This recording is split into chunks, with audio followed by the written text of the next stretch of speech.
Graça e paz da parte de Deus, nosso amado e bendito Pai, e de Jesus Cristo, nosso Senhor e Salvador, aos nossos irmãos aqui presentes e aqueles que nos assistem através do YouTube. Meus irmãos, hoje, mais uma vez, mais um sábado, nós queremos dar sequência ao estudo bíblico que temos feito.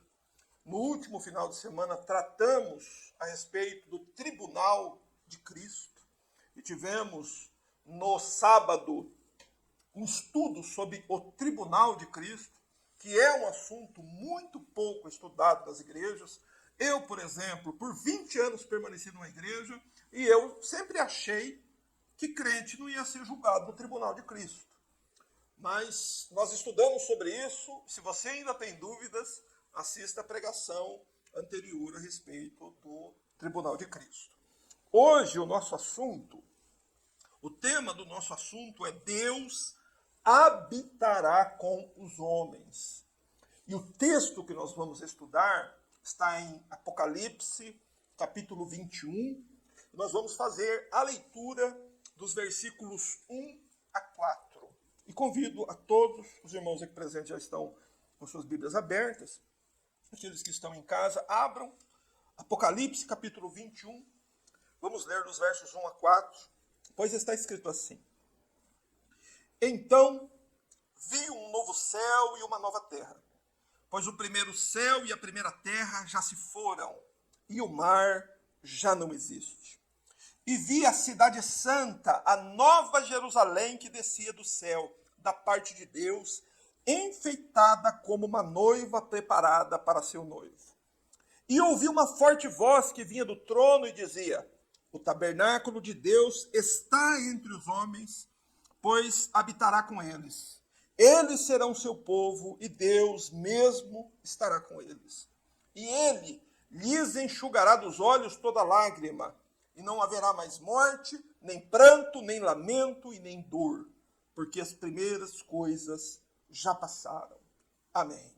Feche seus olhos, vamos orar. Santo Deus, eterno Pai, graças te rendemos, Senhor, por sustentar-nos até esta presente hora, por nos abençoar, meu Deus, com mais uma oportunidade de estudarmos a Tua Palavra, de prestarmos ao Senhor um culto santo, um culto reverente, Senhor, com o objetivo exclusivo de agradar somente ao Senhor. Meu Deus, e aqui estamos nós, diante de um livro enigmático, um livro repleto de símbolos, um livro que muitos têm dificuldade de interpretar. E nós sabemos, Senhor, que precisamos da Tua graça, que precisamos do Teu auxílio, que o Teu Espírito Santo nos conduza na verdade, que nós possamos extrair do texto o que o texto de fato está dizendo, que possamos, Senhor, olhar para estas profecias e crer nas coisas que irão acontecer no futuro, pois nós sabemos que aprender o livro de Apocalipse, que estudá-lo é olhar para as coisas que irão acontecer amanhã. E sabemos, meu Deus, que o Senhor é quem conduz todas as coisas para que por fim todas se cumpram conforme a Tua palavra. Abençoa-nos por Tua graça. Meu Deus, liberta os nossos corações de todo pecado, nossa mente de todas as preocupações. Afasta de nós, Senhor, toda dificuldade de entendimento, de interpretação, de absorção do ensino contido neste capítulo deste livro. Nós oramos e pedimos a Tua graça, em nome santo do Senhor Jesus. Amém. Louvado seja Deus. Mas, meus irmãos, o assunto do nosso culto, o tema do nosso estudo bíblico, é que Deus habitará com os homens. E como nós fizemos a leitura do capítulo 21 do livro de Apocalipse, nós precisamos nos lembrar que o livro de Apocalipse é um livro de profecias. Há profecias no livro de Apocalipse que já se cumpriram. Há profecias no livro de Apocalipse que estão se cumprindo nos nossos dias. E há profecias no livro de Apocalipse que se cumprirão no futuro. Por isso, estudar o livro de Apocalipse é olhar para o futuro. Há nos seres humanos um interesse por conhecer o futuro. E Deus deixou para nós uma forma de sabermos o que vai acontecer com este mundo amanhã. E isto está contido no livro de Apocalipse. Porém, cada profecia deste livro nos deixa pasmos, porque é um livro simbólico. E ele nos apresenta cenas que às vezes nos deixam pasmos. Todavia, eu creio que nenhuma outra cena deste livro nos deixe mais impactados do que o capítulo 21 de Apocalipse. E por quê? Porque quando nós fazemos a leitura deste capítulo, nós vamos perceber que a mensagem, que a profecia contida neste capítulo, contraria a expectativa da maioria dos crentes com relação ao que vai acontecer no fim. As pessoas imaginam que no fim da história, no fim do mundo, quando Jesus Cristo voltar e houver o grande julgamento e os mortos ressuscitarem, e todos os eventos do fim se consumarem, todas as profecias se consumarem, qual é a ideia que as pessoas têm a respeito do que vai acontecer depois? Elas acreditam que elas irão morar com Deus no céu. Não é essa a ideia predominante? Entretanto, no entanto, quando nós lemos o capítulo 21, nós percebemos que o livro de Apocalipse nos informa que será o contrário. Será Deus vindo morar com os homens na terra. É isso que o capítulo 21 de Apocalipse nos ensina. Nele nós vemos o Senhor Deus renovando o céu e a terra e vindo habitar para sempre com os homens. Deus não virá na nova terra apenas visitar os homens. Não, Deus habitará para sempre com os homens. Este é o plano de Deus. Amados, e há razões muito importantes para que a vida eterna que Deus prometeu nos dar seja assim.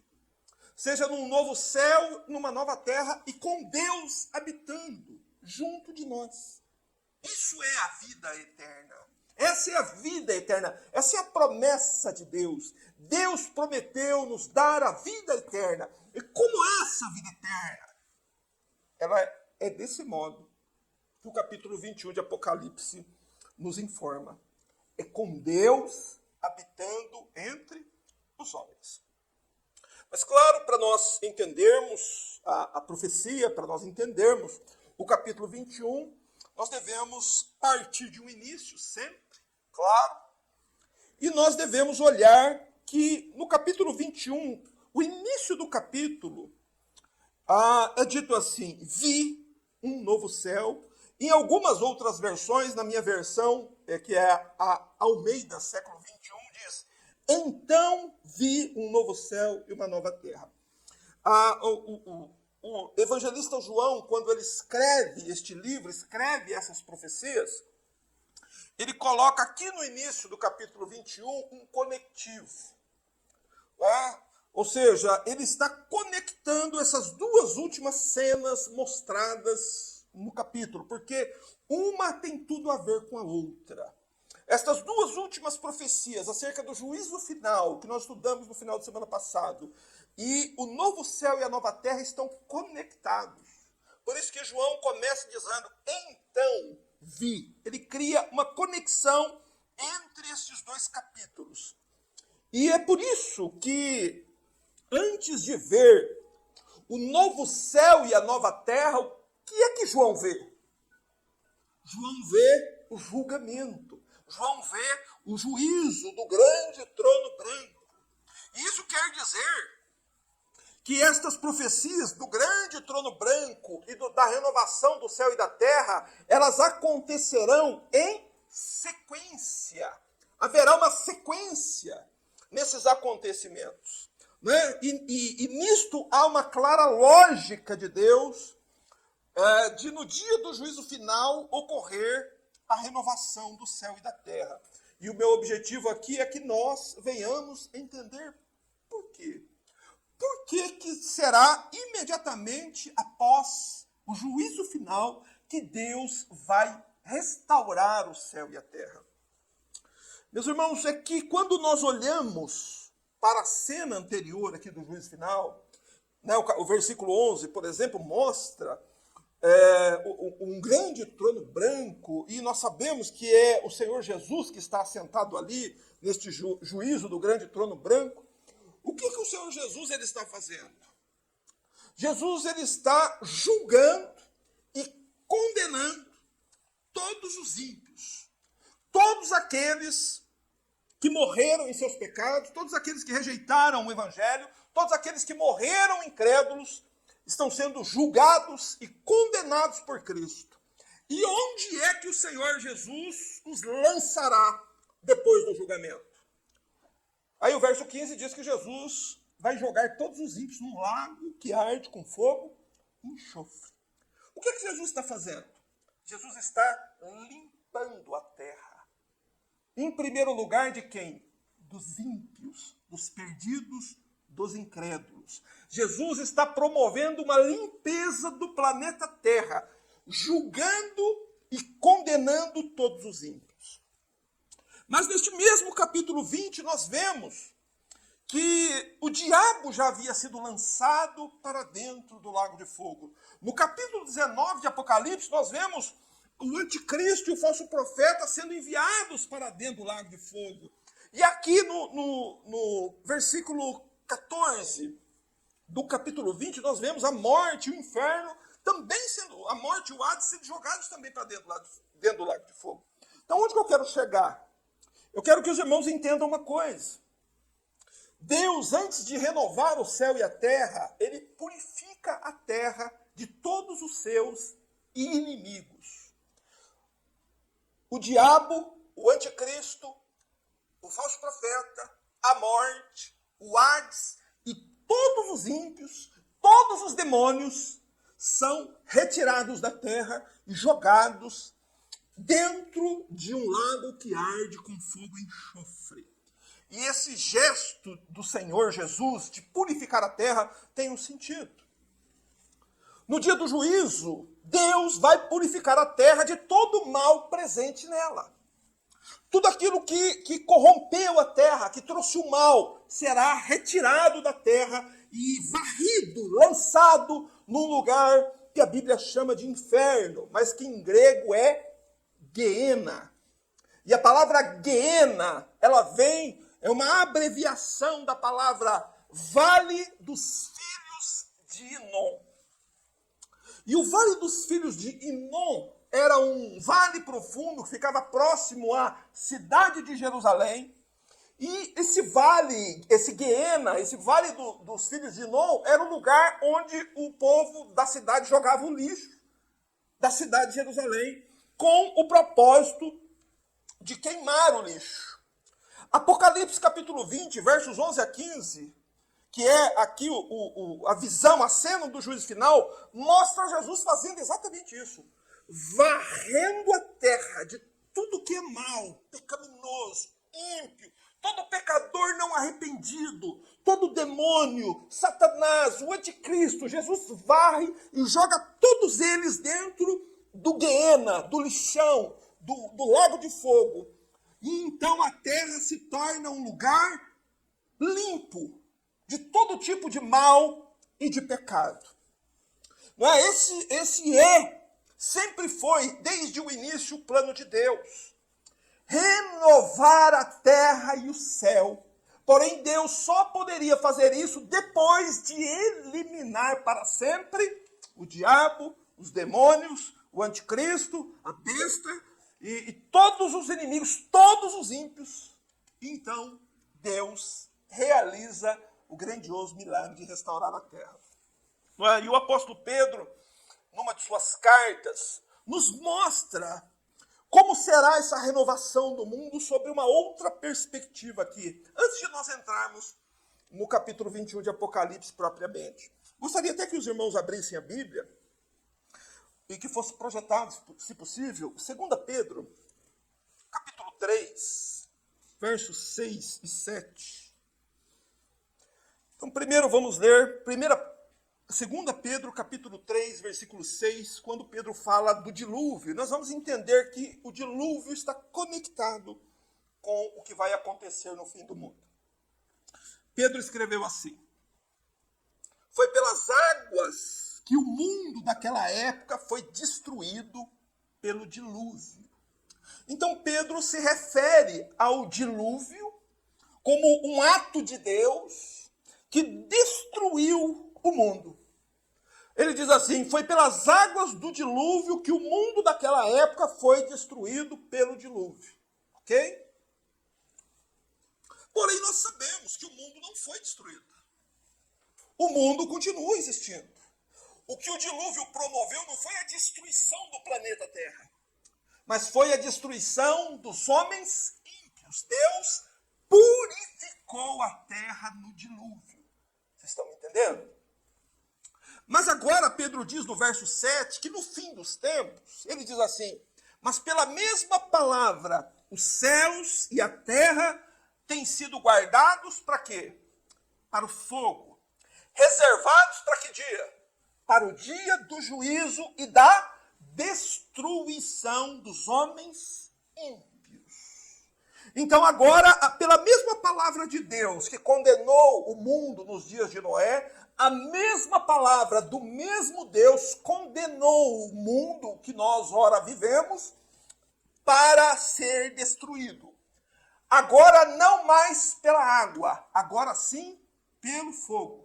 E o objetivo deste fogo é destruir os homens ímpios. Então o que Deus quer fazer, né? E o que a visão do juízo final nos mostra?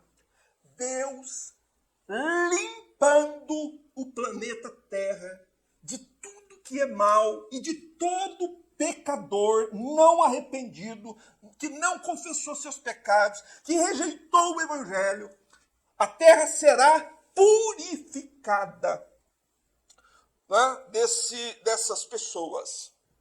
Irmãos, e essas palavras de Pedro nos ajudam a entender melhor o novo céu e a nova terra. Porque agora, no fim dos tempos, o céu e a terra serão purificados.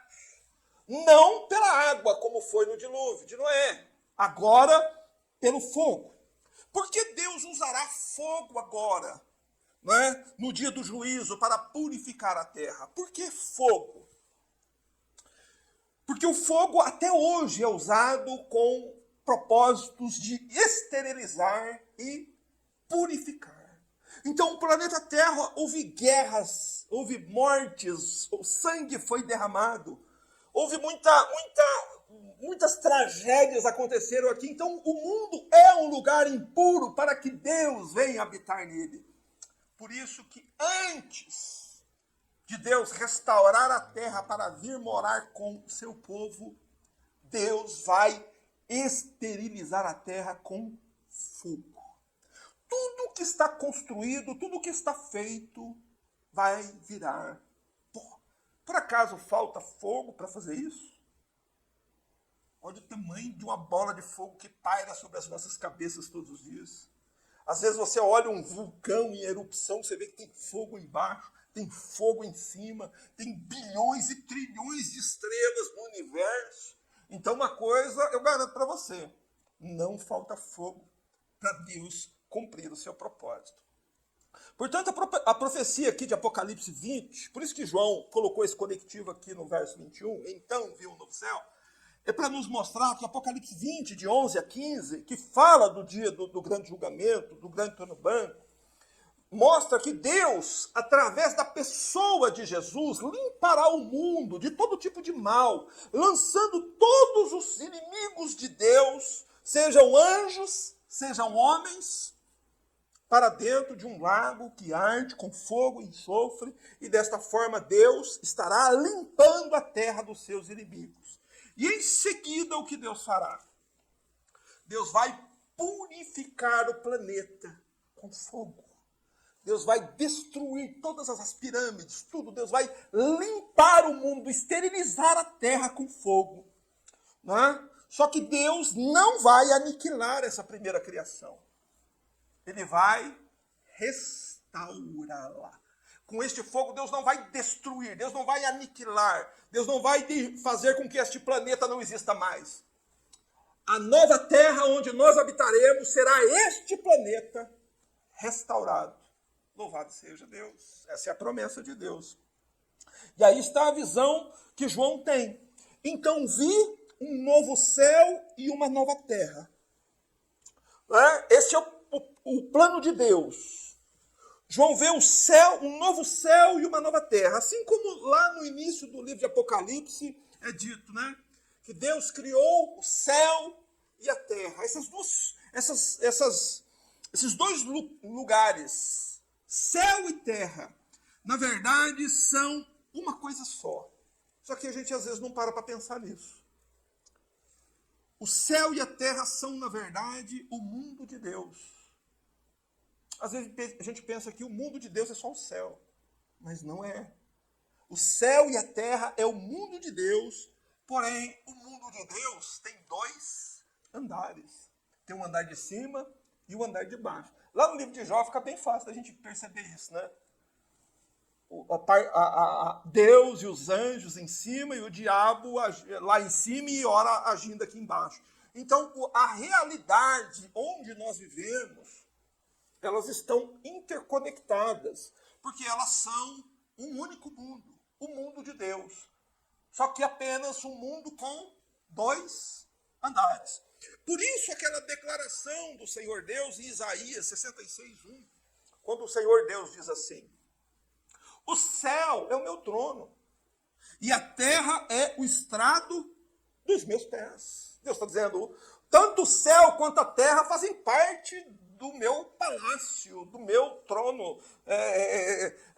Toda a vastidão do universo é de Deus. Não é?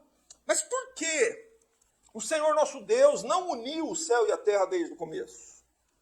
Porque desde o princípio Deus separou céu e terra.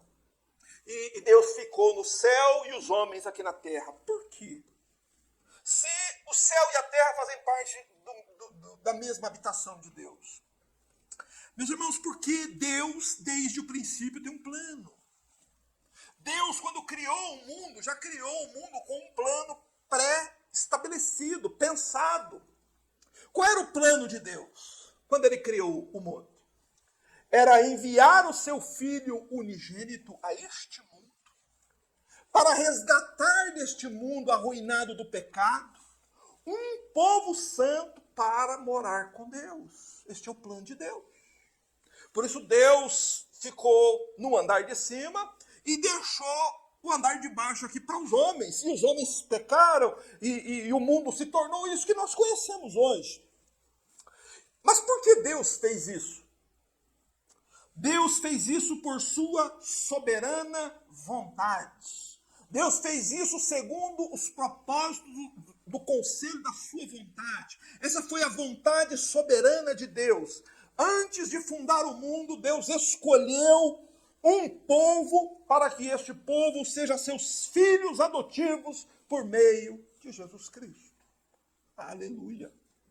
Então, antes de fundar o mundo, Deus já tinha estabelecido isso. Deus deixaria o andar de baixo aqui para os homens. O mundo entraria, né, em colapso, como nós como nós presenciamos.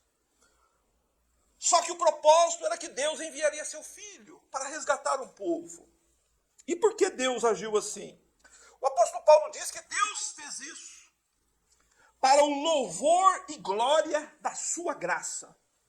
Para que no fim dos tempos, para que quando nós esperamos, todos os que estão aqui, todos os que nos assistem pela internet, todos os salvos, quando estivermos no novo céu e na nova terra, louvemos a Deus por sua graça soberana. Porque não fomos nós que escolhemos, foi Deus que nos escolheu. Não fomos nós que aceitamos Jesus, foi Jesus quem nos aceitou. Não fomos nós que fizemos nada para sermos salvos. Jesus é que foi à cruz do Calvário e é por causa dele que nós somos salvos. Então, essa é a questão de Deus manter, desde a criação até o fim dos tempos, os dois mundos separados. Ok? Mas como será possível renovar este mundo arruinado pelo pecado? Esse mundo foi arruinado pelo pecado. Devastaram as florestas, poluíram os rios, arruinaram o planeta. Os seres humanos deixados aqui destruíram o planeta, o mar. Mas a resposta para essa pergunta de como é possível renovar o planeta, a resposta está na cruz do Calvário.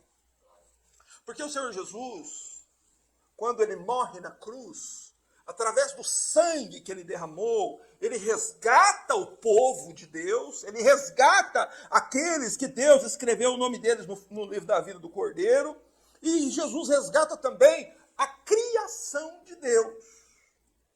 Então, Jesus morre pelos homens e Jesus morre pela criação.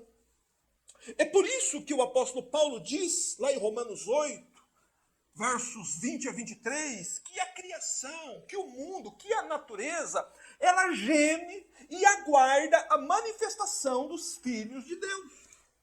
Por que tem existido tantos terremotos, maremotos, furacões, tornados, enchentes, secas, fome, doenças e calamidades no mundo inteiro?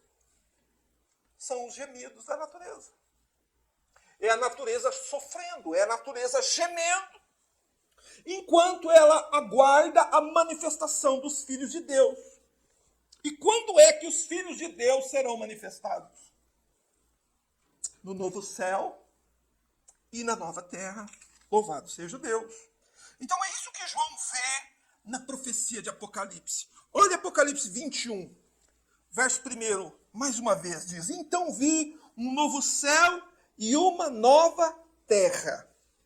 Aqui João está vendo Deus recriando o novo céu e a nova terra a partir do céu e da terra que já existiam antes. Ok?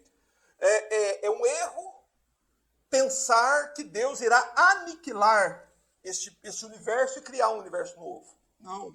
Deus não age assim e nós vamos provar para você que não vai ser assim. É possível provar pela palavra grega usada aqui para novo, porque em grego existem duas palavras para novo. Existe a palavra kainos e neos. Aqui é a palavra kainos.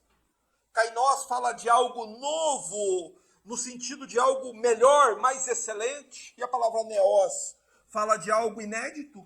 Então não é a palavra neos usada aqui, mas é simples de nós entendermos como Deus o fará. Eu vou dar dois exemplos para os irmãos, para ilustrar e para fazer-nos entender esse novo céu, essa nova terra.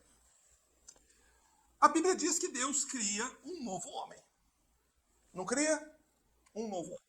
Mas para que um novo homem seja criado, o que é preciso existir? Um velho homem corrompido e arruinado pelo pecado. Então veja, essa é a lógica de Deus. O novo é criado a partir do velho. Então, existindo um velho homem, há possibilidade de ali ser gerado um novo homem. Tá certo? Então Deus segue esta lógica. Deus não tem lata de lixo. Deus vai jogar no lixo o diabo, os demônios, os ímpios. Mas aqueles que têm o nome no livro da vida, Deus não joga na lata do lixo. Deus os renova. De um velho homem é transformado num novo homem. De uma velha criatura para uma nova criatura. E o céu e a terra também vai ser assim. De uma velha terra, de uma terra arruinada pelo pecado, de uma terra devastada, Deus fará dela uma nova terra. Melhor, mais excelente. É isso que vai acontecer com a terra. Eu poderia usar até um outro exemplo aqui, mas eu quero ser um pouco mais objetivo. Então, percebam a lógica. Deus cria o novo a partir do velho, tá certo? Foi lá na criação do Gênesis que Deus criou a partir do nada. Agora, Deus, ele recria a partir daquilo que já existe. Deus renovará o céu e a terra que agora existem, limpando o mundo de todo o pecado no grande julgamento. Como que Deus fará isso? Como que Deus vai tirar o pecado do mundo? É preciso tirar o pecado do mundo. Para que Deus more aqui, tem que tirar o pecado. Certo? Então, como Deus fará isso? No julgamento. Por isso é indispensável o juízo do grande trono branco e todos os mortos ressuscitarem e serem julgados um por um, os perdidos condenados e jogados no Guiena, no lixão, para serem queimados. Essa é a questão. Embora seja aparentemente, aos nossos olhos, pareça uma punição dura, mas é a punição proporcional e justa para o pecado. O pecado é uma tremenda ofensa a Deus. O pecado é rebelião contra Deus. O pecado é desdenhar das penas que Apocalipse diz que os pecadores receberão. E quem peca, ele está desdenhando do lago de fogo. Então não vai para lá nenhum inocentezinho, nenhum coitadinho, não. Vai gente rebelde, gente obstinada, gente ruim, gente que não se dobra diante de Deus. E essas pessoas vão para lá. Deus vai limpar, né, de todo o pecado. Por isso que João, o mesmo escritor de Apocalipse, quando ele vê o Senhor Jesus vindo para ele, o que ele diz? Lá no início do Evangelho de João. João vê Jesus e diz assim: eis o Cordeiro de Deus que tira o pecado do mundo. Então, João identificou Jesus como aquele que fora enviado por Deus para limpar esse mundo do pecado. Certo? Como é que Jesus tira o pecado do mundo? Só tem dois modos, duas formas. Ele perdoa todos os arrependidos e assim ele limpa essa pessoa do pecado, porque esse pecado foi lançado sobre ele lá na cruz, já foi pago. Então esse pecado já foi pago. E como é que ele faz com o restante do pecado? Com aqueles que não se arrependeram. Ele condena no dia do julgamento e joga dentro do Guiena. Jesus fez o quê? Tirou o pecado do mundo. É assim que o Cordeiro age. No novo mundo, Deus promete um novo mundo para nós. Neste novo mundo, não haverá pecado. E a garantia disso foi que Deus enviou o Filho dele ao Calvário para tirar o pecado do mundo, para limpar este mundo do pecado. E depois de um mundo estar sem pecado, Deus o purifica com fogo e depois Deus o renova. E então, finalmente, depois que isso acontecer, depois que o dia do julgamento terminar e Jesus concluir a limpeza do planeta Terra, não é? O que vai acontecer de novo? Céus e terra vão se fundir. Haverá uma fusão do céu e da terra. E Deus, então, habitará com os homens. E nós vamos ver aqui no texto como é que isso vai acontecer.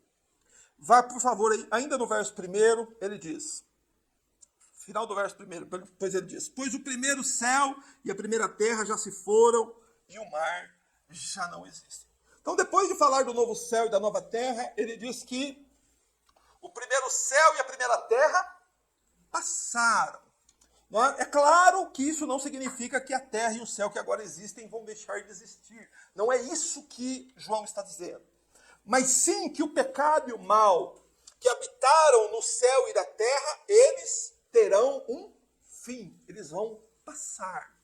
Não é? E nós devemos ouvir estas palavras de João, que estão no nosso futuro, que é uma profecia que vai acontecer amanhã. Você sabe o que vai acontecer amanhã? Amanhã este céu e essa terra passarão. Quer dizer, este mundo, como nós o conhecemos hoje, ele não existirá mais para sempre. Esta terra, como esta realidade que nós hoje conhecemos, ela só vai durar mais um instantezinho só. Ela vai passar. O primeiro céu e a primeira terra já se foram, diz João. E quando nós temos consciência disso, de que esta realidade que nós a conhecemos agora vai passar, nós aprendemos a lidar melhor com o pecado e nós aprendemos a lidar melhor com os nossos sofrimentos. nós nos lembramos que este mundo é só um instante, que esta vida é só uma vida, que é melhor você sofrer e permanecer santo do que você se esbaldar no pecado aí e depois o mundo que você está achando que vai durar tanto tempo, ele passar rapidamente. Se apegue à verdade da Escritura de que nada aqui na terra é permanente. Por isso, não se iluda com o mundo. Porque a fama, a riqueza, a música, a festa, os prazeres pecaminosos, os banquetes do mundo, logo, logo deixarão de existir. E um outro lembrete para você. Essa tecnologia que está escravizando, ou melhor, já escravizou as pessoas, também vai passar. Daqui a pouco não existirá mais. Por isso, não deixe essas coisas dominarem você. Porque isso é só para iludir, para ludibriar, para tirar sua atenção daquilo que de fato importa. Mas é isso que João quis dizer com o primeiro céu e a primeira terra se foram. Esta realidade ela vai passar rapidamente. E virá então uma nova realidade, eterna e permanente.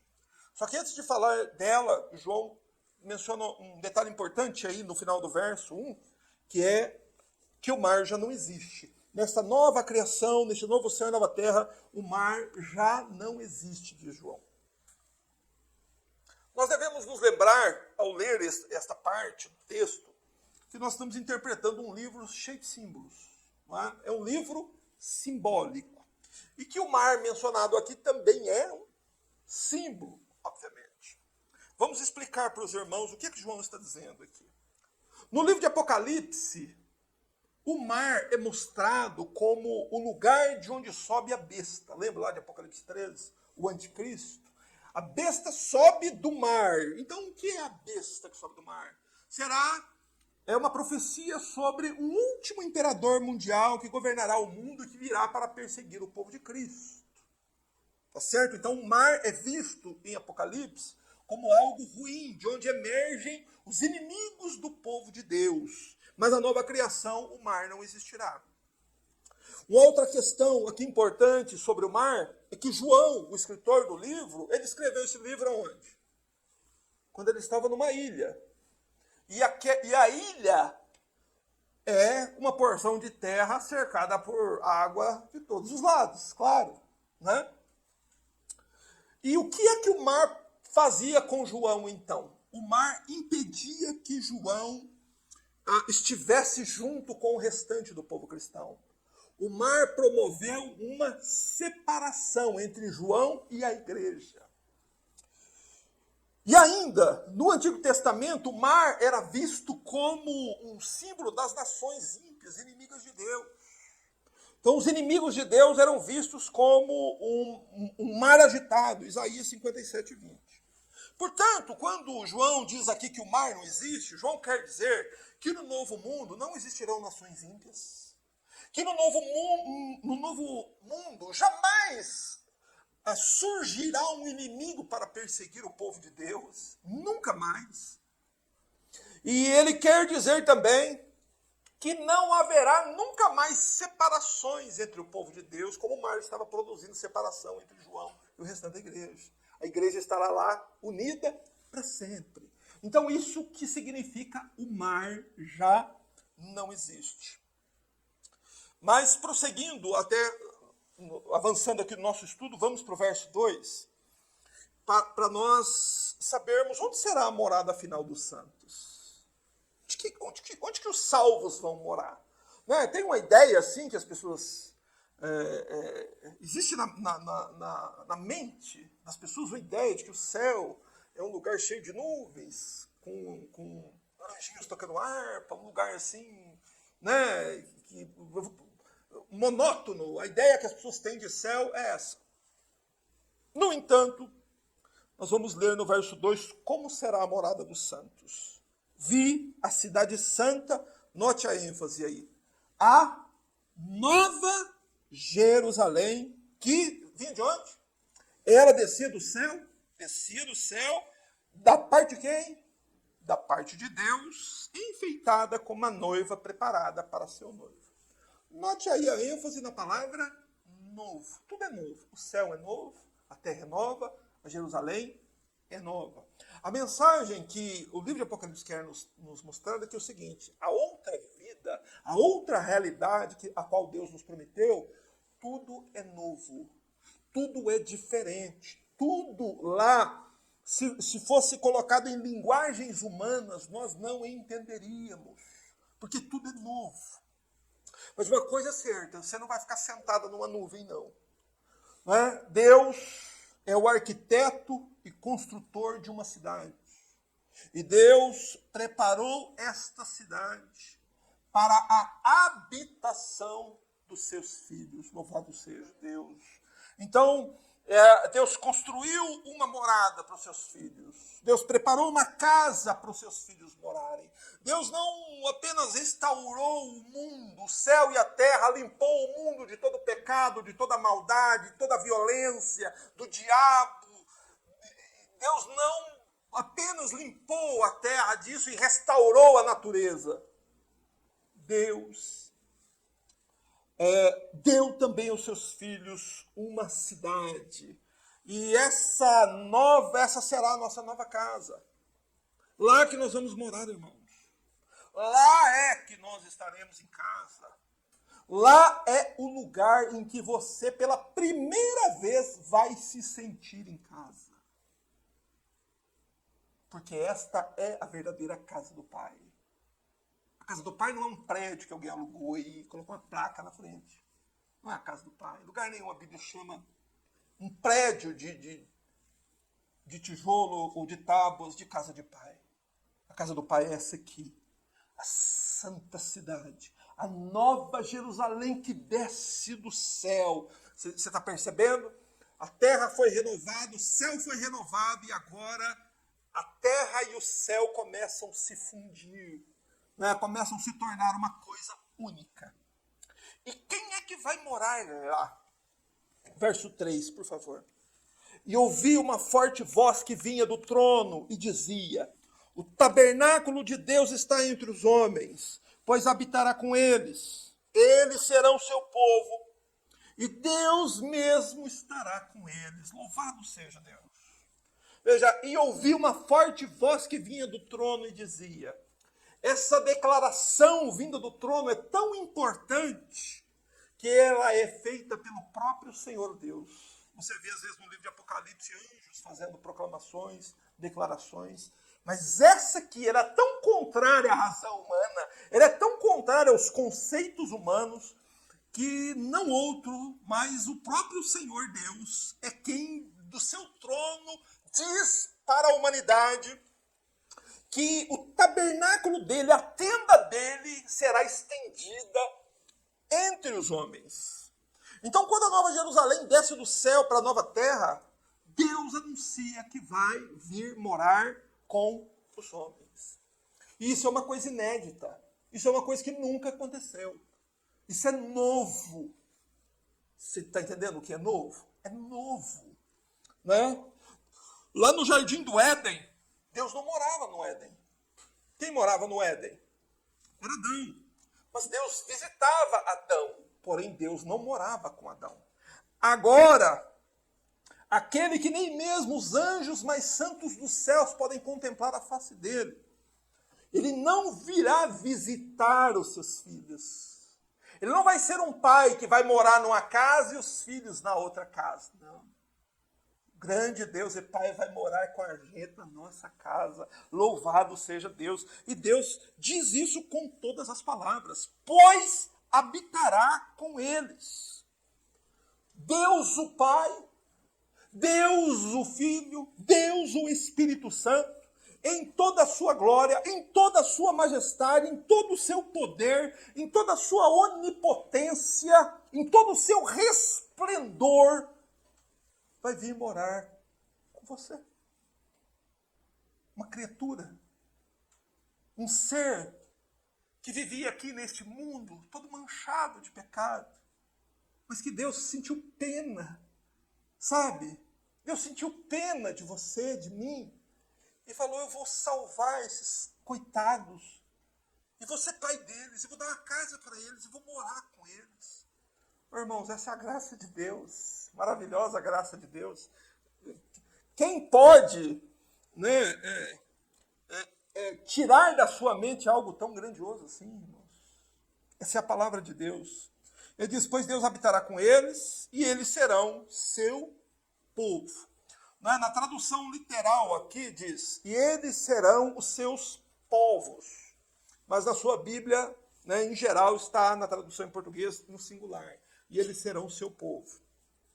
Entretanto, o que o livro está dizendo, o que a profecia está dizendo, é que na santa cidade, que descerá do céu, na nova terra, e que Deus habitará lá conosco, habitará lá pessoas de toda tribo, língua, povo e nação. Porém, serão todos irmãos, filhos adotivos de Deus, irmãos de Cristo. Jesus Cristo, Filho unigênito, nós, filhos adotivos de Deus. Aleluia, aleluia. Se são de todos os povos, então o Brasil se inclui. E nós que somos brasileiros, estamos incluídos nesta bênção. Louvado seja Deus. E Deus faz isso, irmãos, por sua livre graça. Deus salva homens, mulheres e crianças de todas as nações. Daqueles países lá da África, daqueles países que estão em guerra, dos países onde as pessoas nascem para sofrer. Angola, Guatemala, Moçambique. As pessoas sofrem tanto lá. No Congo, tanta pobreza, tanta fome.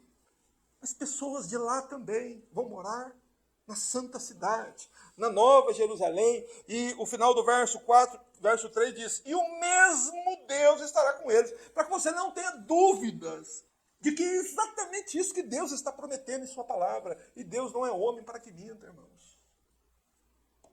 Você vai morar com Deus. Você vai morar com Deus.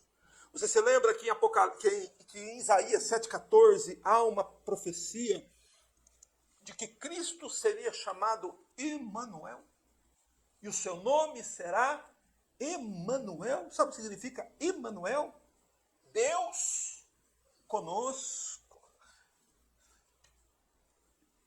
Deus habitará com eles. Jesus estará conosco. Ele é o Emanuel. Louvado seja Deus. Mas, por fim, a profecia do livro de Apocalipse nos fala também como será a vida no novo mundo. Vamos ver como será a vida no novo mundo. Verso 4. E ele, Deus, lhes enxugará dos olhos toda lágrima, e não haverá mais morte, nem pranto, nem lamento, nem dor, porque as primeiras coisas já passaram. Então, no novo céu e na nova terra, tudo é novo. E até mesmo a palavra novo terá um novo sentido lá. Porque novo aqui é uma coisa, lá a palavra novo vai ter um outro sentido. Né? E por quê? Porque Deus planejou renovar tudo. Então, a nova vida que você começa a experimentar aqui, você a vive plenamente no novo céu e na nova terra, dentro de uma santa cidade, na presença de Deus. Então, irmãos, a vida eterna ela é algo extraordinário e simplesmente não é possível descrever a vida eterna através da nossa linguagem humana atual. Talvez nós, quando estivermos conversando lá na cidade, lá no novo céu, na nova terra, a gente consiga descrever melhor como é que é viver lá. Mas a Bíblia não nos deixaria sem uma noção de como será viver na santa cidade. Por isso que Deus, ele usa um método. O método da comparação da vida aqui e de como será a vida lá. O que é que existe aqui que não existirá lá? Essa é a forma de Deus nos mostrar quão nova será a vida lá no novo céus e na nova terra. Então, é citado, João menciona aqui algumas coisas que não existirão lá. Então, primeiro é dito assim, e ele lhes enxugará dos olhos toda a lágrima.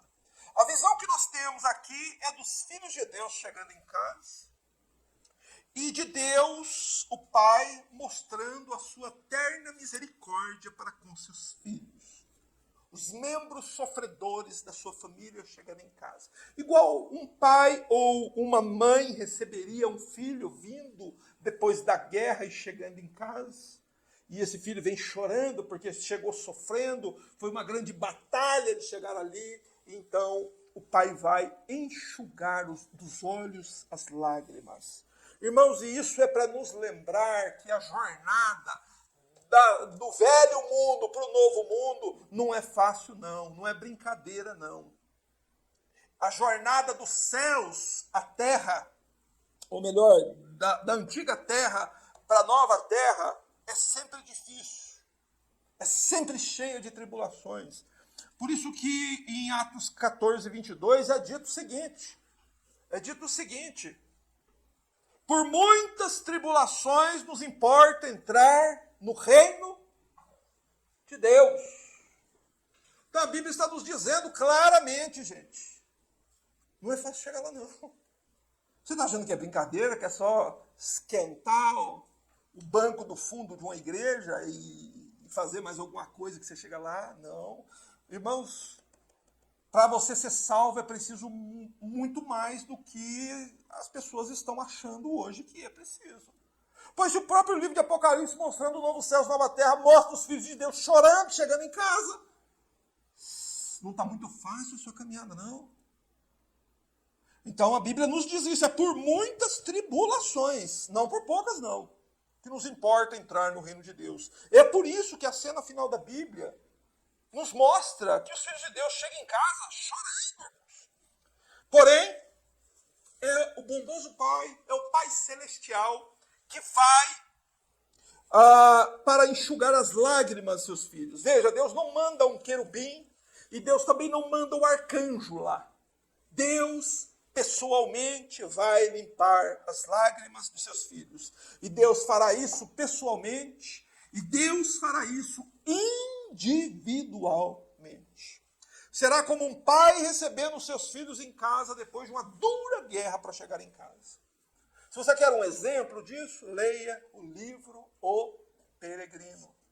E veja quanta luta o peregrino teve que suportar até chegar na cidade celestial. Entenda que esta é a jornada de um filho de Deus. Porém, irmãos, é prometido consolo para aqueles que chegam no céu. Não é? Mas essa cena de Deus enxugará seus olhos toda lágrima nos ensina uma outra coisa também. Preste atenção, escuta. Nós não vamos perder a nossa memória quando chegarmos no céu. Isso é um perigoso equívoco. Você não vai esquecer dos seus problemas que ficaram na terra, não. Você não vai esquecer das aflições que você passou aqui, não. Você sabe por que não? Porque se você se esquecer, se Deus tirasse de nós a memória, em primeiro lugar, nós não nos reconheceríamos no céu. Nós não saberíamos o serviço que prestamos uns aos outros, das orações, e nem iríamos nos alegrar por nos encontrar lá. Você entende? É por isso que eles chegam chorando, eles chegam com lembranças das tribulações e aflições que chegaram lá. Sem as nossas memórias da nossa vida neste mundo, nós simplesmente não reconhecemos ninguém e nem somos reconhecidos por ninguém. Chega lá no céu, e quem que é esse aí? Não sei. E esse aí esse parece que era seu filho lá. Ah, mas você era meu filho? Mas eu não lembro, não sei. Então, meus irmãos, entendam? Mas por aí paira uma nuvem escura na mente dos crentes, que os crentes vão perder a memória. Quando, na verdade, a Bíblia está nos dizendo o contrário. Está nos dizendo o seguinte, irmãos, nós entramos neste velho mundo chorando, nós vivemos chorando, nós sairemos desse mundo chorando, mas a promessa de Deus é que quando nós entrarmos no novo mundo, Deus nos consolará, aleluia. O novo mundo será um lugar de vida, de descanso e de consolo. E há mais uma questão, irmãos. Lá não há lágrimas e não haverá também morte. Lá não haverá morte. Finalmente, os filhos de Deus estarão fora do alcance da morte. Que bênção maravilhosa será essa. Aqui nós vivemos num mundo onde a morte está ao nosso redor. A morte está ceifando todos os dias. Mas quando estas profecias se cumprirem, este mundo estará livre, isento da morte para sempre. E foi olhando para isso, para estas profecias, que Paulo disse aquelas palavras: onde está a morte, a tua vitória? Onde está, ó Hades, o teu aguilhão? Porque o nosso Senhor, ele venceu a morte. O nosso Senhor, ele é todo poderoso. E lá na cidade que nós vamos morar, é interessante, nós vamos falar sobre isso mais à frente. Dentro da cidade existe um rio. Sabe qual é o nome do rio? É o rio da água da vida. Lá dentro da cidade, na praça da cidade que nós vamos morar, tem uma árvore. Sabe como é que é o nome da árvore? Árvore da vida. Lá nós vamos habitar com um príncipe. Sabe quem é esse príncipe? É o príncipe da vida. Então lá no céu, irmãos, né, no novo céu, na nova terra, na santa cidade, no lugar que Deus separou para nós morarmos, tudo é vida. Nada é morte. Todos vivem para sempre. Aqui neste mundo agora, tudo morre por causa do pecado. O pecado é a causa de uma graminha nascer de manhã e secar à tarde. Mas a nossa esperança é estarmos no novo céu e nova terra, fora do alcance da morte e dentro dos domínios da vida. Aleluia! Louvado seja Deus! Mas lá também não vai ter pranto. O que é pranto? Todos nós, se já não pranteamos, vimos alguém prantear. O pranto é aquele grito de desespero diante de uma tragédia. Esse é o pranto. Você já viu? A pessoa recebe a notícia, ela entra em colapso, ela entra em pranto. Mas, irmãos, na nova terra, por toda a eternidade, os seus ouvidos jamais ouvirão alguém em prantos de novo. Você sabe por quê? Porque lá será um lugar e um estado de felicidade eterna, infinita e ininterrupta. Lá não acontecerá nenhuma tragédia. Lá ninguém terá diagnóstico de doença. Lá nenhum carro vai se acidentar. Lá não vai acontecer nada com ninguém. Não haverá bala perdida, não haverá violência, não haverá sequestro. Lá não tem pranto, irmãos. É um lugar de paz. E a razão, por que lá é tão diferente daqui? Porque não tem pecado. Porque aqui é assim. Por causa do pecado. Se não existisse o pecado deste mundo, este mundo seria esse novo céu, essa nova terra. Lá também não tem lamento. Tem gente que vive lamentando. O lamento é aquela expressão de tristeza, de murmúrio, de descontentamento. Sabe? Pessoa lamentosa, chorosa. Lá no novo mundo, ninguém jamais lamentará. Simplesmente porque isso não fará sentido lá. Não fará sentido. Todos lá terão tudo. Estarão plenos de alegria. Nada lhes faltará. Aqueles que se porventura perderam aqui, encontrarão lá. Então não haverá motivo de lamento. Não haverá motivo de choro, desse tipo de coisa. E essas coisas nem farão sentido lá. E mais uma coisa que não tem lá, presta atenção, lá não tem dor. O ser humano, ele sente dores físicas, morais, emocionais e espirituais. Há vários tipos de dores. Mas na nova terra não tem dor. O que nos causa dores físicas? Doenças e acidentes, de modo geral. O que é a dor moral? É aquela dor da humilhação, do desprezo. Aquilo causa uma dor moral. Aquilo dói. Você ser desprezado dói, você ser humilhado dói. Imagina o Senhor Jesus, o quanto foi humilhado pelos homens, o quanto foi humilhado. Aquilo dói na alma, é uma dor moral. Existe a dor emocional, a tristeza, o remorso, a saudade. Dói. É dor, é sofrimento. Existe a dor espiritual, que é aquela que nós sentimos quando pecamos. É aquilo que Davi expressa bem no Salmo 38. Que ele diz que ele estava todo doente por dentro, não tinha parte boa nenhuma no corpo dele por causa dos seus pecados. É quando o homem peca. O pecado dói, gente. O pecado dói. É 30 minutos de prazer e o resto da vida doendo. E a eternidade no lago de fogo. Mas a nova terra estaremos fora do alcance do pecado e seus efeitos. Louvado seja Deus. Louvado seja Deus. E por quê? Ele explica no final do verso 4. Porque as primeiras coisas passaram. Então as lágrimas, a morte, a separação, o pranto, o lamento, a dor, são partes desta realidade em que nós estamos agora. E por quê? Qual a razão? Qual o motivo? Porque o pecado ainda existe aqui. Quanto menos você pecar na sua vida, mais feliz você será. Quanto menos você pecar, menos dores você terá. Quanto menos você pecar, mais você vai viver. Você entende? O pecado é a causa. Tira o pecado desse mundo na nossa mente. Sem o pecado não tem cemitério. Sem o pecado não precisa de exército. Sem o pecado não precisa de armas. Sem o pecado não precisa de muro, não precisa de grade. Sem o pecado não há separação. Sem o pecado não há câncer. Sem o pecado... Tira o pecado do mundo, resolve os problemas do mundo. Mas a desgraça humana é que o ser humano ele quer buscar alegria no pecado. Ele quer buscar alegria no que desgraça a vida dele inteira. E é por isso que a Bíblia nos diz que Deus preparou um lugar e enviou o Filho dele como um cordeiro, para que o Filho dele tirasse o pecado do mundo.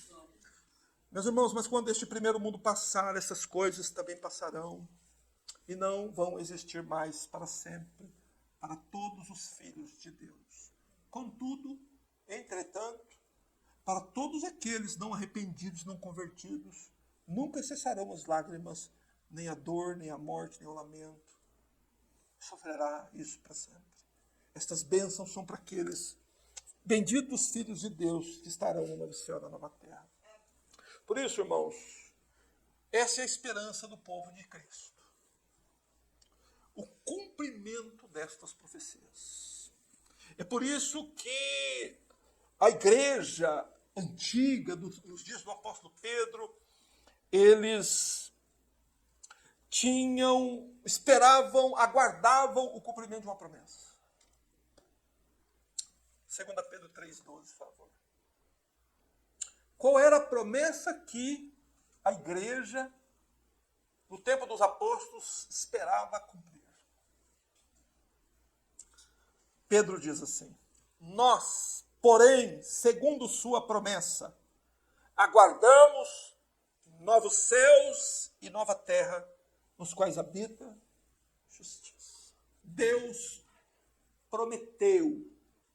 A nós cabe esperarmos, porque esta é a grande e final promessa de Deus, que já vai se cumprir.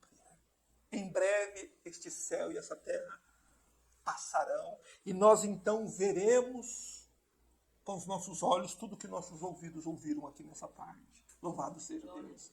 Vamos orar. Graças te rendemos, Senhor, do céu e da terra, por tantas verdades ditas aqui nesta tarde, Senhor. Por tantos maus entendidos desfeitos.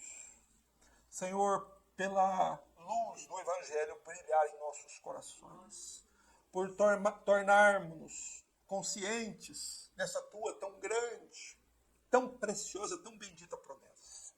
Ah, Senhor Deus, abençoa-nos. Pai Celestial, segura-nos pela mão, Senhor.